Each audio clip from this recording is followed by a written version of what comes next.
Bom dia, boa tarde, boa noite, seja muito bem-vindo, seja muito bem-vinda a mais um episódio do podcast MVP, na nossa série especial Collab com a KPMG, que a gente fala com os Emerging Giants, os fundadores, quem está por trás das 14 empresas que vão ser os grandes representantes, aí, os gigantes do mundo da tecnologia, que vão representar o Brasil no cenário internacional, né, Diogo? Pois é, obrigado. E aqui a gente segue do segundo episódio e vamos entrevistar hoje o Pedro Rosso, CEO e co-founder da Docket. Pedro, seja muito bem-vindo. É um prazer não só tê-lo no programa Emerging Giants, como também estar aqui com você hoje para trocar uma ideia. Super agradeço, Diogo, pelo convite. Gustavo, onde já se conhece há alguns anos também, né? Gustavo conhece todo mundo. É verdade. Quase todo mundo, quase todo mundo. Na época das lives da pandemia, Nossa, né? pode... E obrigado pelo convite. É um baita prazer estar representando a Docket aqui e também fazer parte desse programa aí que só tem feras aí, que eu já acompanho há algum tempo e esse ano a gente teve o prazer aí de poder fazer parte. Então... Perfeito, vamos começar nosso papo aqui com perguntas diretas, tá, Pedro? Você, a Docket, né, tem a missão bem ambiciosa de desburocratizar o Brasil. Isso é possível? Tem uma frase que eu adoro, que ela fala o seguinte: não sabia que era impossível, foi lá e fez. Já escutou? Você tá fazendo mesmo? Mas tá fazendo mesmo? Eu acredito que sim. Assim, pelo ROI que a gente entrega e pela aderência do produto e os clientes que nós atendemos, de fato, é algo que tem muito valor, não só para os nossos clientes, como para a própria sociedade.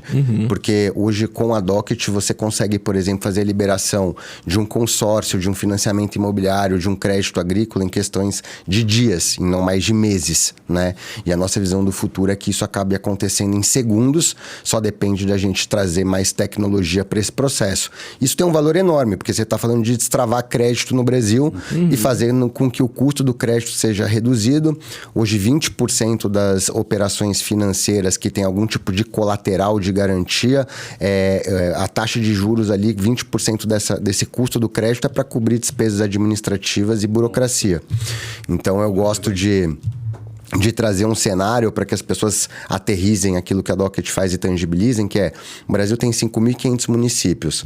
Hoje, muitas vezes, quando você faz um financiamento, qualquer operação com imóvel, você precisa tirar uma certidão negativa de débitos de IPTU, que é a prefeitura que emite. O Brasil tem 5.500 prefeituras. Então... Cada uma fazendo de um jeito. Só aqui a complexidade, eu brinco que assim, é muito parecido com o que o iFood faz, ou o Spotify faz, mas para órgão público, né? Então, como é que eu simplifico isso para as empresas poderem fazer as suas operações cada vez mais ágeis em uma complexidade enorme, né? É isso. A gente está falando de um documento, de um local, mas a gente opera com mais de 200, 300 tipos de documento em várias esferas: federal, municipal, estadual, zonas, e cada documento tem um nome, tem um preço, tem uma nomenclatura. Então, quem que ajuda a organizar isso e desburocratizar o Brasil? A Docket. E aí, ao invés de ir pela prefeitura para padronizar as ferramentas, explicando o que você faz, ao invés de ir pela prefeitura, fazendo ela padronizar ali o teu sistema, que as 5.500, todo mundo vai usar o mesmo sistema, você vai se você é o console que conecta essas 5.500 e você vira aquele painel de controle de preciso... Daí você sabe como as 5.500 se comportam. É exatamente Obrigado, isso. Vende bem o teu business. Mas perfeito, o pessoal é isso. Não estava combinado, a não ser que eles tenham combinado, porque a KPMG não combinou nada disso. Mas exatamente isso, faz muitos anos. Que a gente já se conhece? Faz muitos anos, acho que tem mais de 5 anos, acho, pelo menos, né? Mas é uma missão nobre e acho que traz eficiência, você consegue, principalmente nas empresas também, né? Pensar de forma mais estratégica, não ter movimentos tão... E eu sei que vocês usam AI também nas operações, nas análises, enfim. Então, acho que isso é bem... Mas, peraí, eu quero puxar... Né, a gente vai falar muito de negócio, mas eu quero puxar um tema mais pessoal aqui, que, pô... A gente se conhece há bastante tempo, mas, cara, no off aqui, nos bastidores, a gente tava conversando, não sabia nada da sua vida pessoal e, cara, eu fiquei, assim, eu acho que é um tema importante que o Pedro passou por questões, assim, que hoje a gente fala muito de wellness, de saúde mental. Porra, pesou 120 quilos, né? Eu acho que eu até pedir pro editor colocar uma foto aqui. Não é você, bicho. Não é. Não reconheci. Você comentou mais recentemente que você teve uma questão, né, de ansiedade e tal. E, cara, eu acho que eu queria voltar nesse ponto PCD também. Porque atrás da Docket existe o Pedro e o Pedro tem uma história, né? E eu acredito muito que muito das tuas crenças, dos teus valores, né? E até acaba se tangibilizando em como você opera teu modelo de gestão, vem um pouco do que aconteceu com você na pessoa física, né? E acho que o autoconhecimento entra muito para que você identifique isso e saiba lidar com isso, né? Então, com 9 anos, eu sempre fui super adepto à prática esportiva, assim, eu comecei a praticar esporte muito cedo. Meus pais sempre incentivaram muito. E eu jogava futebol, jogava muito bem em futebol. E aí, com 9 anos de idade, eu sofri um acidente. Eu fui dar um carrinho, né? E em vez de chutar a bola, a pessoa que eu fui dar o carrinho chutou meu olho. Caraca. E aí eu tive um glaucoma no olho direito. Eu tenho 3% de visão nesse olho só. Então, eu sou considerado PCD com visão monoocular. Então, demorei para entender isso, porque eu nunca vi isso como um problema. Eu vi que foi um acidente, mas depois anos de terapia, eu acho que o fato de eu ter parado o futebol tem uma correlação muito grande com isso, né? Então, anos depois eu acabo largando o futebol e eu nunca tinha entendido o porquê, mas eu acho que tem a ver com ter associado algo... Eu não tomava mais tanto risco, talvez, né? Então, acho que depois eu identifiquei isso. Teve outras experiências também, que daí eu saio de casa muito cedo, então eu tive alguns desentendimentos em casa, saí muito cedo de casa com 17, 18 anos. E isso também te dá um nível de maturidade que eu falo que é a melhor coisa que me aconteceu, porque eu tive que me virar sozinho, sabe? Então, você vê que... Depois, mais pra frente, você fez o passo? Não. Um ano depois, já tava tranquilo. Tá bom, não é que a gente nunca mais falou, mas eu entendi que meu caminho era fora, né? Eu já tinha morado fora 1 ano fazendo faculdade fora, em Ribeirão, minha família é do interior. Mas é muito legal, porque quando você conecta os pontos, né? Olhando pra trás, as coisas fazem sentido. Porque daí eu vou morar fora de casa. Então, eu saio com uma mão na frente e outra atrás. Beleza, agora tem que trabalhar. Agora você vai ter que ter o seu próprio dinheiro para pagar suas contas. Então, você tira aquela mamata muito cedo de quem mora com os pais, né? Cara, isso me fez ter um drive muito grande para trabalho. Então, eu fui trabalhar muito dos meus 18, né? Meu primeiro emprego foi com 15 anos, mas foi por outros motivos, porque eu ia mal na escola, então meu pai me colocou como office boy. Naquela época, trabalho infantil. Era tudo bem, não era? Era jovem aprendiz. Não, era jovem aprendiz. Era jovem aprendiz, tudo regular. Era trabalho. Era trabalho. Mas... E eu começo a trabalhar muito, muito, muito. E aí, que é o segundo ponto que leva, que nessa fase de trabalho e estudo, eu perdi a mão no peso. Então, eu cheguei a pesar 120 quilos. E eu tinha... Eu tava pré-diabético. Então, eu vou no médico, tô pré-diabético. E aí, ele falou, se você continuar com esse obesidade... 20 e poucos, né? Se eu tinha 22 anos, né? Daí, com 24... eu comecei a fazer dieta e academia. Literalmente assim, vou parar de comer tanto e vou começar a tentar treinar todos os dias, andar 15 minutos. Não fez cirurgia nem tomou aqueles remédios que hoje são super populares? Nada. Nem existia remédio, né? Então, o que tinha era cirurgia, mas eu nunca cogitei. Eu falei, não, vou tentar treinar. E é como tudo na vida, as coisas não acontecem da noite pro dia, né? Então... E eu tentando perder 5 quilos. Né? Eu aprendi. Mas é que tem uma questão que... Só aprender aí. Se você tá muito fora do seu peso, os primeiros meses o ganho é mais exponencial, né? Mas eu acho que aquilo já me deu uma percepção muito clara de que as coisas levam tempo, né? E você precisa ser disciplinado. Então, foi 1 ano e meio que eu demorei para perder 47 quilos. Aí eu volto pro meu peso original. 47? E aí tem uma questão metabólica que você fica muito lutando, né? Então, seu corpo precisa... Uma coisa é você perder, né, o peso, outra coisa é o seu cérebro entender essa redimensão. Exato. Quem é você? Quem é você, exato. Então, sofri, né, todos os tipos de piada que você pode imaginar, porque você muda muito, né? No meu menor peso, eu cheguei a ter 72 quilos, daí eu tive anemia. Cara, meu Deus do céu. Peraí, a história tem que terminar bem, cara. Não, hoje tá tudo bem. Não, hoje tá bem, hoje tá tudo bem. Mas assim, cara, foi o processo. Foi de um extremo pro outro. Mas demorou também, né? Que foi 1 ano e meio treinando muito, revisitando todos os hábitos. E aí eu cheguei num patamar bom. E geralmente, quando você perde muito peso, você tem uma tendência a ter anemia durante um período, depois estabiliza, que o corpo não entende. Aí daí eu comecei a fazer mais acompanhamento, sempre, né, nutricional, pelo menos, para que as coisas não sejam totalmente totalmente fora do controle. Mas o que foi muito legal, o Gustavo e Diogo, é que eu aprendi um negócio que, assim, a gente superestima muito a capacidade dos outros e subestima muito a nossa capacidade. Verdade.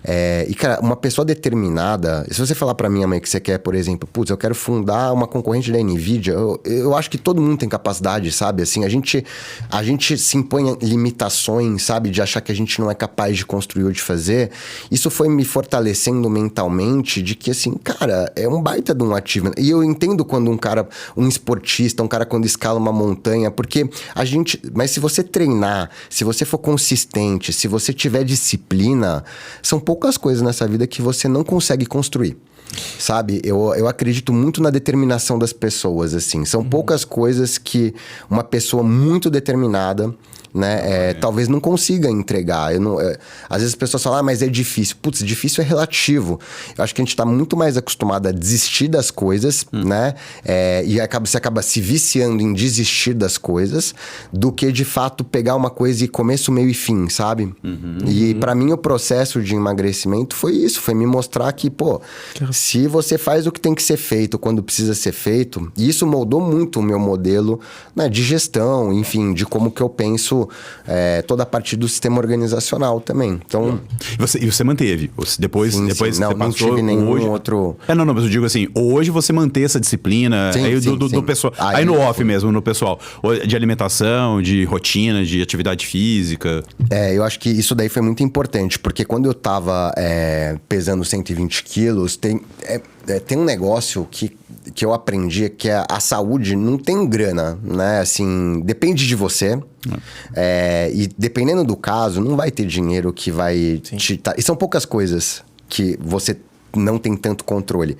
Então, cara, o que tá dentro do meu alcance que depende de mim, que é manter uma dieta, manter uma consistência, ter consciência sobre aquilo que eu como, ter uma consistência de treino, de saber que isso é importante para o meu corpo por vários motivos. Então, isso começou a ser parte de um hábito, porque eu sei que o preço de não me cuidar, ele é muito alto e às vezes até não existe preço. Não existe preço. Não existe preço. Então, assim, esse é meu espectro, né? Como eu aprendi a ver. Então, isso eu passei a adotar. Então, eu treino de manhã, então tem alimentação. E, assim, de novo, você não precisa ser extremista, né? Não é que assim, nossa, então você não faz mais nada. 4h59 da manhã, cara, fazer o banho ali de gelo, assim, né? Aquela coisa. São poucas coisas. É que a gente começa a se acostumar com o excesso, né? E você vai se permitindo. Deixar é fácil, e os né? extremos também. É fácil. Exato. E a questão da saúde mental? Você falou da ansiedade, fiquei curioso. Isso daí é um ponto que eu acho que é super velado, né, no empreendedorismo. Nos Estados Unidos eu comecei a ler alguns founders que começaram a falar mais abertamente sobre isso, assim, mas em 2023 eu comecei a ter ataque de pânico, ataque de ansiedade. Então eu não conseguia falar na frente das pessoas. E volta e meia você acaba sendo chamado para uma palestra, um painel. Isso. Cara, chegou vezes assim, um pitch que, assim, a boca secava. Caramba. Borboleta no estômago, assim, sabe? Dava um frio na barriga. E você não sentiu isso aparecendo? Até para entender um pouco, não, né? Às vezes a pessoa que tá passando não sabe o que é. É verdade, que, né, que ela vai, né? Vai desenvolvendo. Você não sei, simplesmente sabe. aconteceu. Não, dia. Exatamente. Mas assim, parece que há sinais. Para mim, eu acho que o ponto maior talvez o que eu entendi depois é que uma vez que acontece a primeira vez, cara, você fica com muito medo de acontecer de novo. E esse medo, ele exponencializa. É isso mesmo. Então, assim, isso é muito louco, cara. E é uma parada que, assim, pra você sair disso é um espiral, porque você vai condicionando o teu cérebro a sempre não se expor, porque você sempre vai ter medo, porque vai acontecer aquilo de novo. Então, só que a melhor forma de você lidar com isso é se expondo de novo. Mas ao enfrentar, você tem o preço também. Então, é um paradoxo que, assim, se o melhor remédio, né? O melhor remédio natural, sim. né? Você se expor para que isso vá sendo diluído, mas ao mesmo tempo, toda vez que você se expõe, teu cérebro fala, foge, aqui não é o seu lugar, você não deveria estar aqui falando, corre pro banheiro e vai chorar. Você fala, cara, eu não quero fazer isso de novo. Então, como é que... Aí que eu comecei a dar muito... Você me lembrou agora. Passou, mas eu já tive de ir pro banheiro chorar. Já tive. De ataque. Já tinha.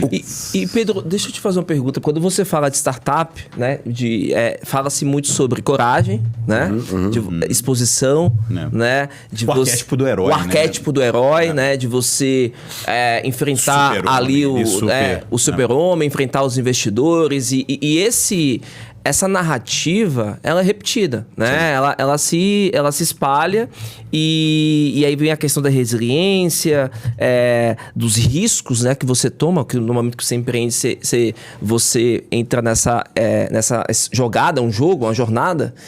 E aí você tem a questão das doenças mentais, que é velado e que pode ser traduzido como um sinal de fraqueza, inclusive. Sim. Então, assim, é interessante você trazer esse relato, porque eu já ouvi, né, de empreendedores, até mesmo do programa Emerging Giants, Diogo, eu não tô bem mental, não tô bem mesmo, não tô bem na saúde mental, ansiedade e tal, só que eu tenho que fazer o pitch, os investidores estão me cobrando e tal.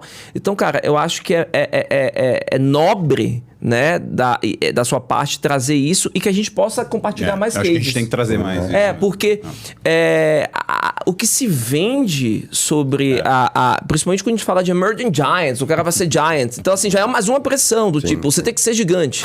Né? Você tem que ser gigante, né? Senão você falhou, né? Então você falhou. Então, assim, existe uma cobrança social gigantesca em cima disso, porque muitas vezes seus familiares não fazem ideia do que você faz. As pessoas te veem como louco. Pô, o cara largou tudo para empreender num negócio que pode não dar certo. Sim. Até porque o mercado de startups, a maior parte, né, das startups, elas quebram. E aí você traz esse histórico, né, de limitações, de superações, de situações que você poderia pensar, bem, não é para mim. Eu não vou me arriscar porque eu já passei por momentos difíceis, né? E aí você relatou desde a tua infância, né? Até a questão mesmo dos ataques de pânico. E hoje você tá aqui, sim, né? Enfim, e com uma outra perspectiva. Sim. E aí a minha pergunta é, como é que você vê isso com teu time, com as pessoas que estão com você, com as pessoas que entram na Docket? Porque a cultura do founder, né, era muito difundida, né? A gente tem que ser agressivo, a gente quer growth. Dado que essa questão da saúde mental é velada, né? Porque pode ser um sinal de fraqueza para os empreendedores frente a toda, né, aos stakeholders, a questão da cobrança social. Como é que você lida com isso hoje, com seus funcionários, com seus sócios e com as pessoas que trabalham né, indiretamente com a Docket? Claro. A gente sempre tenta conscientizar e respeita muito o processo, sabe? E aí, o motivo disso, muitas vezes, pode ser o trabalho, mas tem muitas questões pessoais também. Então, assim, acho que somos 3 fundadores, eu, Rodrigo e Flávio, todos já tivemos algum tipo de problema. Então, assim, em relação a isso, né? O meu caso foi ataque de ansiedade, mas teve outros casos. Então, todos os 3 já passaram por alguma questão relacionada a isso. E com o time identificar rápido. Eu acho que esse que é o grande ponto, né? Então, ser consciente e identificar rápido. A gente estava falando um pouco disso aqui nos bastidores. A nossa cultura é uma cultura de performance, é uma cultura de resultado. Eu sou como é que você equilibra isso? E eu sou um sales-led... Eu sou um founder de vendas, né? Então, tem até um termo novo agora, que não é o Founders Mode, é o... Sales-led Founder-led Growth, algo relacionado a isso. Então, você tem que dosar, né? Obviamente. Mas eu acho que é diferente de você sair dando show, gritando, sabe? Assim, respeito, obviamente. Sempre tratar as pessoas com respeito. Entender que resultado é importante, mas como é que eu crio um equilíbrio, entendeu? Porque não adianta... Isso daqui não é uma sprint, isso daqui é uma maratona. Então, assim, não adianta você rodar 9.000 RPMs todos os dias, porque você vai fritar, né? Então, assim, como é que eu causo esse equilíbrio de saber os momentos que eu preciso acelerar e desacelerar? E aí tem 2 outras coisas que, especialmente pra gente, que pra mim, né, fez muita diferença, que é... Como que a gente chegou aqui, né? Como é que você chega nesse ponto? Então, tem um fator que é... Primeiro, terapia. Então, autoconhecimento. E eu faço terapia desde os 15 anos de idade. Eu acho que, assim... eu gosto de ler muito sobre autoconhecimento. Então, Joe Dispenza, Tony Robbins, PNL me ajudou muito. Mas não a PNL de lado de vendedor de curso. Eu tô falando de PNL Olha as fórmulas mágicas. Daqui a pouco o Pedro tá vendendo ali. Tá vendo meu Instagram curso, lá. Eu tô lançando a de PNL mesmo de visualização, técnicas de visualizações, esse tipo de coisa, de reprogramação e programação neurolinguística. E eu gosto de estudar o assunto e essa questão do autoconhecimento. Cara, fazer uma meditação, a gente tá falando um pouco aqui antes, sabe? Um mindfulness, praticar esporte, ter consciência daquilo que você tá comendo. Acho que autoconsciência é algo muito importante. E, no final do dia, também tem muito a ver com comparação. Então, assim, a gente... tem muita gente que chega em síndrome de impostor, porque você abre o Instagram hoje, você tá sempre se comparando, e aí tem uma pessoa que eu conheço, tava falando essa semana, tá síndrome do impostor, né? Tá em um estágio menor, tava dando mentoria ali, tava fazendo um trabalho. E, cara, assim, tem orgulho da sua história. E, assim... Todo mundo tem uma história diferente, não adianta. Todo mundo tá passando por uma luta. Eu falo pro time, eu falo assim, cara, quantas vezes na sua vida você teve teu aspecto financeiro, tua carreira, tua saúde e teu relacionamento equilibrado? Não. Isso é raro. Possível. Tá todo mundo passando por alguma coisa dentro de casa o tempo inteiro. Então, assim, não adianta você abrir o Instagram, achar a vida. E a gente faz isso. O cara tá melhor do que eu. cresceu mais. Você não sabe. Olha o seu, entendeu? Você não sabe um monte de coisa. Só que você cria esse estigma de, putz, talvez eu não seja bom. Aí sabe, mas a grama do vizinho tá sempre mais verde. E aí, sabe o que eu acho que falta? Ser muito grato e ter muita consciência sobre a sua história e orgulho, cara. Perfeito. Porque ninguém sabe tudo que você lutou, sabe? Você sabe uma coisa que eu converso muito com minha esposa sobre essa questão da gratidão, né? Não é gratiluz, né? Gratiluz. Mas é gratidão mesmo, porque, cara, é muito impressionante, né? Porque a gente vê, né, o Gustavo, né, coloca lá destaque pro empreendedor, unicórnio e tal. Não sei o quê. Óbvio, são notícias muito boas. Mas, assim, você nunca sabe o que tá acontecendo com o outro. E acontece direto de eu conversar com alguém, com algum empreendedor, empreendedora, e você não faz ideia do que tá acontecendo, né? Ela tá passando por uma situação super difícil, familiar, enfim. E tem uma questão também que eu acho interessante, que é a questão espiritual, né? Porque a gente fica nesse mundo workaholic, aí entra no... inclusive, o bem-estar agora, ele ficou pop. Né? Virou um lifestyle. Virou um lifestyle. Pendulou pro outro lado, né? Que agora é o extremo. É o extremo, exatamente. Mas você tem que tomar não vou falar marcas, mas você tem que tomar o negócio da moda. Se você não toma um negocinho, aquele negócio, né? Aquele estimulante ali. Você não é fitness, você não é saudável, se você não acorda 4h59 da manhã e não faz a sua rotina, não sei o quê. Se você só é fitness, você faz essas coisas, né? Você só é saudável se você... E esse ponto que você falou, né, do autoconhecimento... De novo a comparação, né? A comparação. Esse autoconhecimento, ele é muito difícil, né? Porque autoconhecimento se comparado a outros. Sim. Né? Então é muito difícil essa prática. Mas eu vejo que as pessoas estão buscando mais isso, né? Não só uma questão de propósito, né? Mas também de se enxergar nesse espaço, nesse mundo e ser grato e entender como é que a tua vida tá sem se comparar. E é algo super difícil. Sim. Até porque a gente né? Principalmente no mundo startupeiro, existe essa questão. Ó, aquele teu concorrente, você tá lá, ó, o Emerging Giant aqui já acabou de captar. Então, eu acho que ter essa noção de equilíbrio, essa noção de até onde cheguei, né? E o que é que eu tenho feito e tenho feito da melhor forma, eu acho que isso é super importante para você não se comparar e não ter essas... enfim, né? Esse estresse, né? E às vezes até burnout mesmo, que fala, o mercado tá bombando e eu não tô aproveitando as oportunidades. E teu ciclo de autoconfiança, né? Porque no final do dia, quando você executa bem, o teu nível de confiança tá alto, né? Então, muitos livros e muitas teorias falam como que é uma equipe que performa bem. É uma equipe que tem um nível de autoconfiança entre os times também muito bem e alinhado. Então, quando você aprende a ter orgulho, né, da sua trajetória, eu acho que é o orgulho para você olhar para o passado e reconhecer, mas a humildade daquilo que você precisa aprender para continuar evoluindo. Então, sempre vai ter essa dualidade, não só de... cheguei aqui, tá tudo bem. Não, mas agora eu sei que eu preciso evoluir, mas entender que o que você fez também, quais são os pontos que você tem orgulho eu tenho anotado isso, assim, sabe? Porque, cara, senão você fica achando que... A gente... o dia inteiro, e assim, é porque a gente fica achando... Tem aquele processo do nunca tá bom, sabe? Do empreendedor. Também tem isso, sabe? Então você nunca acha que o que você tá fazendo tá bom. Só que quando você olha pra a gente tá eu tô há 10 anos empreendendo. Fala, pô, acho que a gente construiu alguma coisa legal aqui. Deixa eu pegar essa parte aqui e ter orgulho. E seja qualquer um na sua carreira, teve coisas boas, mas a autocobrança também, ela é muito grande. Aí quando você liga isso com um efeito de comparação, cara, você começa a se achar um lixo, entendeu? E aí, de novo, aí a leitura de, cara, o lado negativo das redes sociais, essa hiperconexão, né? Exato. Todo mundo tem que ser bem sucedido, todo mundo tem que dar certo, né?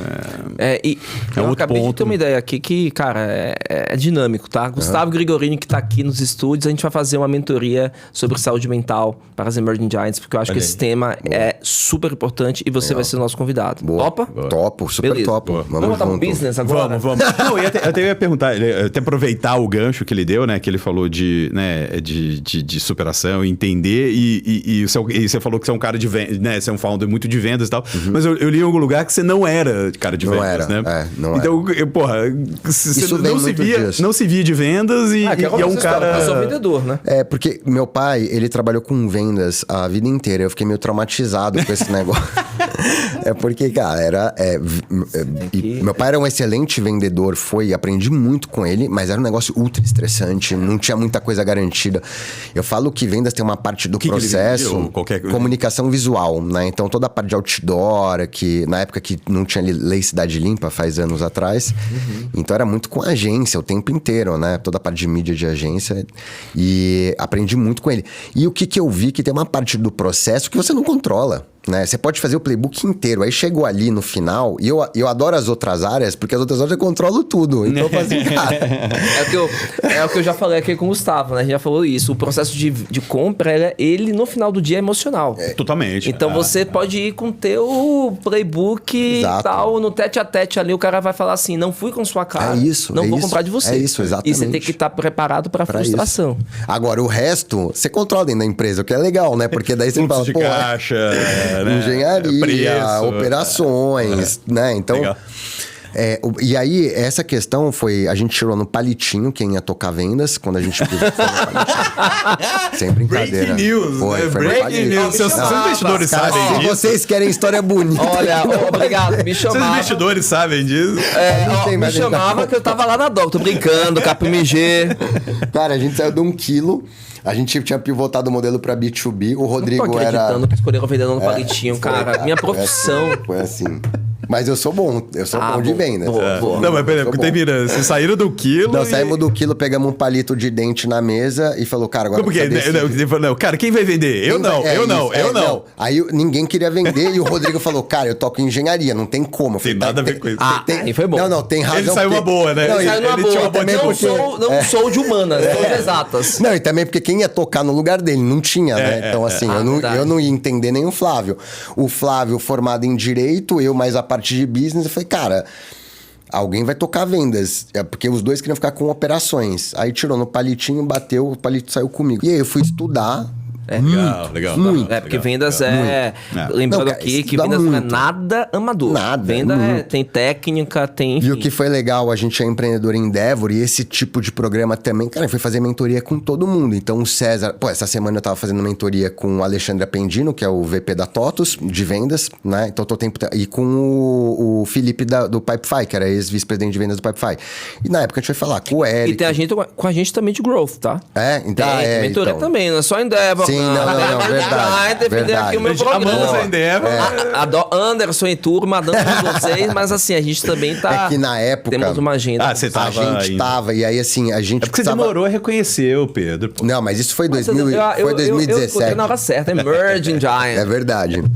E a gente... Então, assim, fui estudar muito a área comercial, mas um pouco desse DNA da disciplina foi isso. Eu falei, cara, deixa eu pegar um negócio que eu não conheço.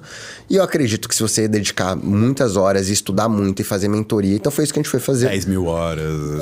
Tem isso, mas não é... Mas, assim, é se propor a pegar algo e, de fato, estudar. Então, é isso. Vendas é estudo. Voltando, pegar vendas, estudar vendas, assim como você se dedicou lá... Exatamente. Voltando, papo terapia aqui, né? Isso. A mesma... Como a academia, a dieta, a mesma coisa. Então, eu vou empenhar foco e energia nisso.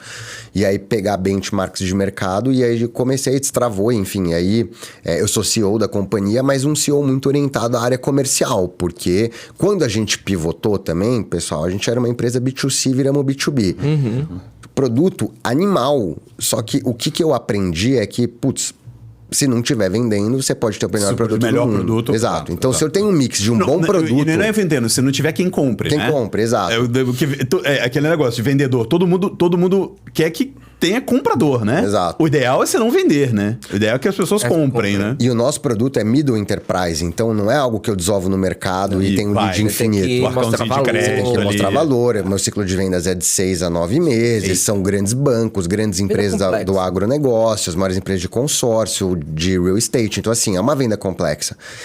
Que eu imagino que deve ser um pouco também para a KPMG. Então, assim, é uma venda de relacionamento, de construção de valor. Então, exige muita técnica, né? E ela leva um tempo maior. Então, assim, se você tem um bom produto e tem um bom processo comercial, acho que você tem um pote de ouro na mão. Se você tem um bom produto e não tem um bom processo comercial, nesse perfil de cliente, talvez você tenha algum tipo de problema. Então, precisa sempre estar azeitando. E se você ter só o processo comercial e não ter um bom produto, você tem um churn infinito na sua esteira e aí vira aquele balde furado, né? A Docket é uma legal tech, né? Poucas pessoas conhecem, né, esse termo e o que é que faz uma legal tech. E eu queria entender da sua parte, como é que o mercado, né? Você falou de construção de valor na perspectiva de vendedor, né? Como é que o mercado já entende o real potencial, né, de uma legal tech, o que faz, principalmente nas áreas jurídicas? Porque eu particularmente digo que há potencial de melhoria muito, né? Acho que a gente pode tornar muito mais eficiente contratos e tudo que envolve a parte jurídica. Nós, como vendedores, a gente vende, só que a gente quer que o contrato seja fechado ontem, né? Então, eu queria entender da sua parte como é que o mercado tem enxergado, né, as legal techs e o valor do que elas trazem. Acho que o nosso papel também é sempre ajudar a educar o mercado, né? Eu acompanho Legal Tech desde o começo, obviamente a gente participou ali desde quando foi criada a B2L, que é a Associação Brasileira de Legal Techs, Law Techs. O que eu acho, tá, o Diogo Gustavo? Eu tenho uma tese sobre Legal Techs e hype, que é quando o advogado, e 90% das Legal Techs são formadas por advogados, recebe um term sheet, ele não assina aquilo nem a pau. Que ele sabe, né? Conhece. Boa. Quem faz o famoso, quem faz a salsicha não come, né? Mas isso a gente tem que perguntar para os amigos advogados aqui, porque assim, o que eu conheço de Legal Tech boa, que não captou, é impressionante. Então assim, tem muita empresa boa de tecnologia pro setor jurídico que, cara, tá comendo quieto há anos ali, faturando dezenas de milhões, mas que não tá no radar. Volta e meia você vê ali a Thomson Reuters comprando algumas. Porque, e assim, Softplan também, volta e meia. Quem não é tão quietinho agora que começou, mas o pessoal do Jus Brasil. O Jus Brasil é um monstro. É um baita case, é um monstro. O Jus Brasil é um emerging giant. E na própria KPMG a gente tem uma frente, né, de tech transformation conectado também com, não só com law techs, como também legal techs. E a gente tem trazido, porque realmente a gente percebe o potencial dessas empresas. Eu falo que medicina... Ainda mais no Brasil. Ainda mais no Brasil. Exato. Burocratização. Né? Eu falo assim, medicina e o setor jurídico no Brasil, assim, é um mar de oportunidade para IA, porque é tanto dado que você tem despadronizado. Agora a gente está vendo algumas soluções de AI já muito legais, né? Legal tech surgindo para isso. Mas tem essa frente que eu acho que o mercado ele veio muito bootstrap bootstrap. E tem uma frente também que assim, quando você vai para os departamentos jurídicos, é uma curva de adoção muito clara na minha cabeça, que eu acho que agora a gente está saindo dos early adopters para entrar mais no mainstream, assim, sabe? Então tem um pouco de curva de adoção. Dificilmente um departamento jurídico hoje, uma grande empresa, não ouviu falar ou não vai atrás de algum tipo de conteúdo para se educar sobre esse mercado. Perfeito. Mas, por exemplo, se você perguntar para alguém que não é do setor, é super pouco difundido, porque aí que a mídia ajuda a trazer esse tipo de visibilidade, que é onde a gente não vê grandes captações, justamente um pouco, acho que por essa tese que eu acabei falando. Mas os departamentos jurídicos, acho que tem, e os próprios escritórios de advocacia têm ido cada vez mais atrás e buscando soluções. Assim, agora, minha mãe talvez não tenha ouvido falar, entendeu? Que não é do setor. Ela entende o que você faz? Não é difícil um pouco, Que é um business muito de infraestrutura, né? Eu lembro quando eu fui captar, eu fui fazer o Sand Hill Road lá na Califórnia. Nunca tomei tanto não na cara. Mas, cara, eu fui visitar os maiores VCs do mundo. Foi uma baita experiência. Explicar pro cara o que a gente fazia ali é complexo, né? Pro gringo entender a nossa burocracia. Eu falava que era o blockchain offline, entendeu? Então... É um jeito de... Cara, mas lógico, obviamente veio o tema AI, você citou AI. Mas, lógico, para você, como negócio, é interessante, mas ao mesmo tempo... por exemplo, com agentes. Os agentes, né? Não é uma ameaça pro seu negócio também? Porque se, beleza, eu internamente, a minha equipe jurídica, ela vai lá, programa um monte de agente, e eles vão fazer o que, teoricamente, a Docket, eu vou ter que pagar ela para fazer. É uma oportunidade, mas ao mesmo tempo a AI também não é uma ameaça para vocês? Eu acho que para todo mundo né? Assim, eu consigo pensar em vários fluxos que se a gente colocar um agente... Talvez a gente esteja aqui só fazendo gravação em determinado momento, porque daí é conteúdo criativo mesmo, natural. Mas não, a gente, na verdade, aqui somos todos agentes. Não, eu tô aqui. Eu sou agente eu tô do nas Diogo. Bahamas, na verdade. Eu tô agente do Diogo, o Diogo tá em uma reunião com o Não, mas a AI vai te libertar tempo pra você fazer as coisas... Diogo, você pode voltar pra cá, por favor? Mas, especificamente no nosso caso, eu acho que a gente já vem trabalhando com multi-agentes internamente na Docket. Então, a AI na Docket não é algo de hoje, você sabe bem disso. Em 2018, a gente foi acelerado, a gente foi uma das 6 startups aceleradas pelo Google. Então, a gente é Google Alumni, a gente participou do Launchpad Program, primeira edição no Brasil, com a tese de utilização de AI para análise de documentos. E a gente pegou o primeiro documento, que era a matrícula de imóvel. Aonde está um grande diferencial da Docket? Data Lake. E aí, o meu nível de acurácia hoje, que chega em valores super altos, a gente só tem porque eu consigo ter muitas amostras para poder treinar modelos proprietários. Então, o que a gente faz hoje é o que garante que a gente continue sempre a um passo à frente, todos os produtos de AI que a gente lançou. Então, por exemplo, eu tenho um algoritmo especializado para matrícula de imóvel, contrato social, certidão de penhor, certidão de alienação fiduciária, certidão de casamento, certidão de óbito, nascimento, onde meu nível de acurácia, nenhum LLM chega no meu nível de acurácia. Tá. Porque a capacidade de ter o data lake para que a gente treine esses modelos para depois eu colocar um agente on top disso, fazendo e regendo todo o fluxo, que é o que a gente já vem testando na companhia, precisa garantir uma boa qualidade da informação final. Sim. E se você não consegue fazer isso de forma genérica. Então, o nosso diferencial está justamente nisso. É um flywheel.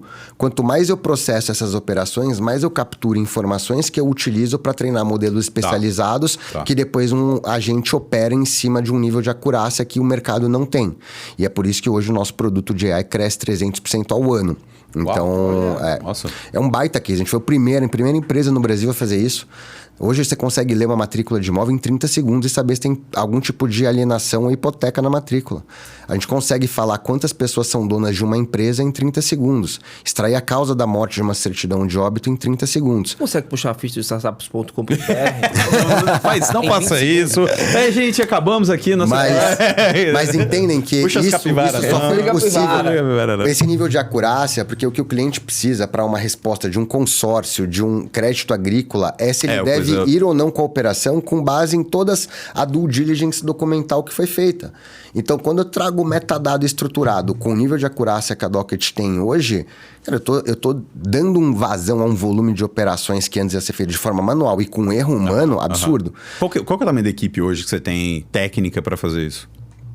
Chama Docket AI, eles fazem parte dessa squad, é um time de engenharia que aí é uma mescla que tem tanto advogados quanto engenheiros de software e a parte de AI ali, que eu não sei o nome técnico, e cientistas de dados também. Então, um mix o squad tem cientista de dado, desenvolvedores, 2 pessoas muito sêniores de LLMs e modelos de AI.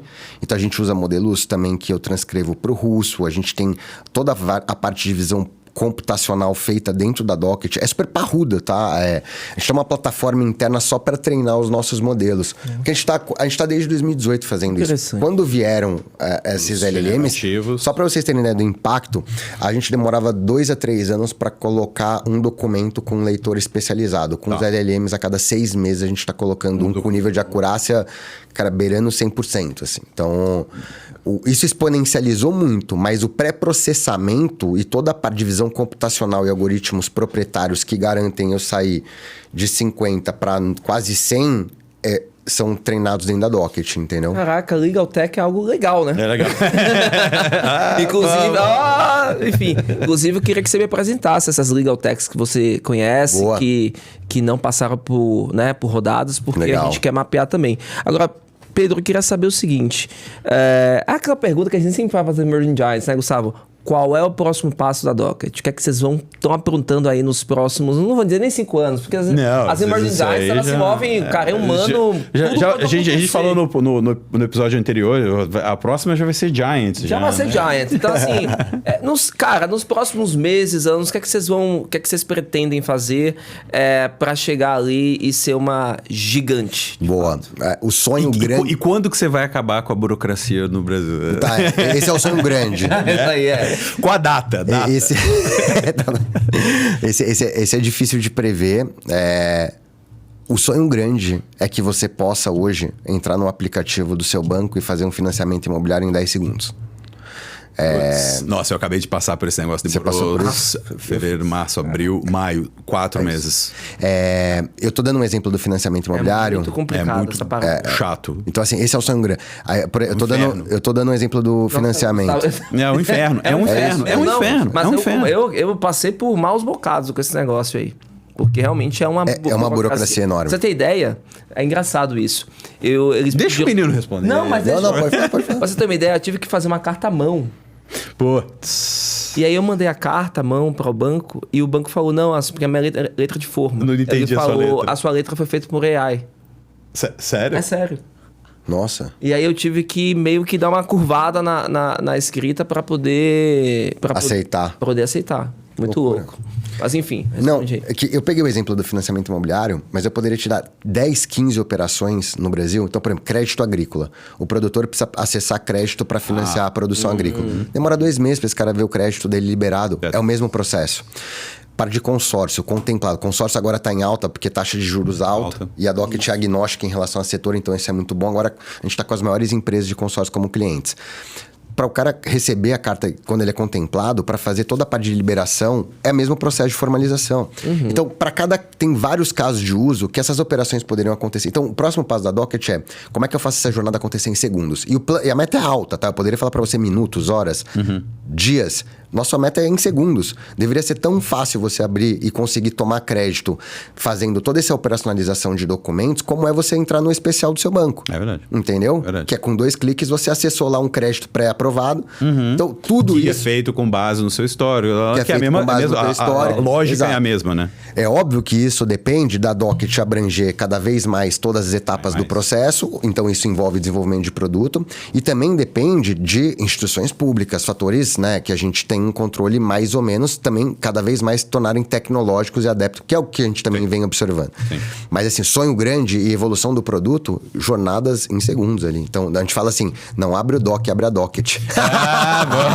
Mas vocês vão comprar, viu, né? Vocês vão comprar empresas. A gente tem vários roadmaps no plano para deployar, e aí coisas que a gente entender que não faz sentido, né, e economizaria tempo e são são a etapa seguinte, né, do que a gente faz, a gente tem olhado sim para empresas. Em termos de empresa, hoje vocês estão bem? Breakivado? Sim, zero caixa? Tá quase breakivado, então a gente fez um trabalho legal. Então a gente está muito próximo do break-even, crescendo 40% ao ano. Então a gente está com números legais, bem bons, na verdade, né, para empresa que vai breakivar, boa posição de caixa. Fizemos um trabalho grande de foco, energia, cara, focar no break-even, e aí tem dado bastante resultado, mas acho que não tem segredo. É ir lá, barriga no balcão, executar bastante, consistência. E vender. E vender. Exato. E aí, para finalizar, a gente tá fazendo aqui uma brincadeira de falar de questões pessoais no fim, mas a gente acabou, né? Porque faz parte da coisa da sua história e da história da Docket. Então a gente trouxe para dentro do episódio, mas para finalizar, então, a ampulheta. Só pra gente não deixar de usar a ampulheta, você vai ter um tempinho para fazer um pitch de quem você admira dentro do programa aí do Emerging Giants, dos 14 da turma, ou eventualmente de outras turmas. E por quê? Exatamente. Faz o pitch de quem e por quê. Valendo. Quem eu admiro é o Lucas Vargas, CEO da Nomad. E só por quê? porque ele foi o primeiro episódio. Pô, você já consumiu tempo na ampulheta. Eu pesquisei bastante, mas vou explicar o porquê, tem um motivo.